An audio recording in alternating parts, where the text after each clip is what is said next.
I rejoice greatly in the Lord that at last you have renewed your concern for me. Indeed, you have been concerned, but you had no opportunity to show it. I'm not saying this because I'm in need, for I have learned to be content, whatever the circumstances.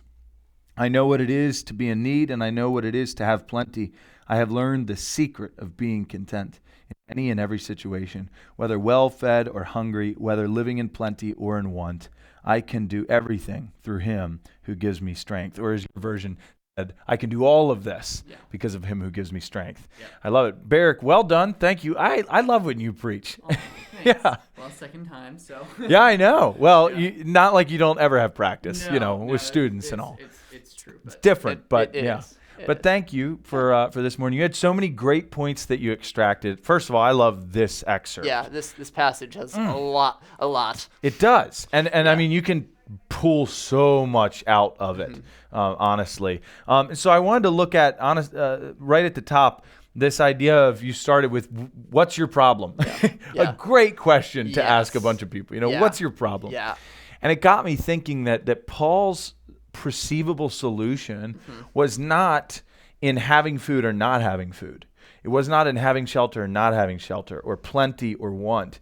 And so it made me think, like those would all be perceivable solutions to our problems. Yeah. Like if I'm hungry, solution, food. Yeah. Eat. Yeah. And so it just got me thinking, like, well, what's the problem with our problem then? And I know there's all sorts of problems. So this is somewhat vague on purpose, but I think it's worth talking about in this post-sermon discussion. What's the problem with our problems half the time? The problem with our problems is that I think it's because we think we know the solution to our problem, and we think we know what's best for us. Almost always, we might not say that we do, but we act as if we do at the very least. Almost always. Yeah. And also something we were talking about, thinking through with this, is that we want to modify some sort of something externally to make us feel good. We want to edit this action that we continuously do poorly. We're like, man, this is my problem. I keep doing this thing. I need to stop. Edit this action. Or edit people out. Or edit people out of life. If we just fix these things, then we'll be better. We won't have problems, and we'll be happy or content. And what Paul is getting at is something really deeper. It's actual heart change. It's actual life change that goes far deeper than just behavior modification. Yeah, heart transformation, not behavior modification. Correct. It's so you had talked about later this idea of control. Well, everything you just said reveals that there's a control. That we perceive what we think is the solution, and therefore we have control over it, whether we have it or not. And then what that does is when we screw up again, if it's personal and it's not external, then we blame ourselves. And so it even goes to show that we're not even good at being in control of ourselves all the time. And so it's like, well, if I can't be in control, somebody else has to be, wherever there's this perfect control. So I love that because it really does address the deeper problem.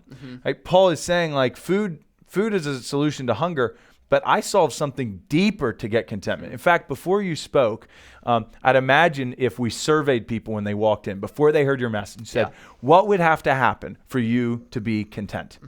There'd be long lists of things. Right? My kids would have to obey, and my job would have to change, and my decisions would have to. There's all these modifications, right? And so it does come down to this deeper place in our heart. So I love that you had mentioned how this is learned, because I think that immediately speaks to the fact there's grace, because anything learned takes time, and anything learned has to be practiced. So while everything you said was wonderful, unless the lovely viewers at home and in the audience here practice it, it doesn't do anything.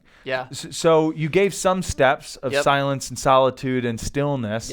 Anything else, practical books, resources that help practice this? I really love, if you're looking for an app, we have several apps, but one of them that I like is the Read Scripture app. And what it does is it's like a read through the Bible in a year plan. And at the end of every day, it gives you like a way to meditate on Psalm. every single day. And I really love that end part the most about that app.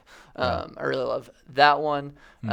You had one that you showed me. What was it called? Pause. By John Eldredge, author known for Wild at Heart. He has an app, and it just encourages throughout the day take these little breaks incrementally. So it's like 1 minute at 10 a.m., 2 minutes in the afternoon. Yeah. And they're really more powerful than you'd think. You go 1 minute.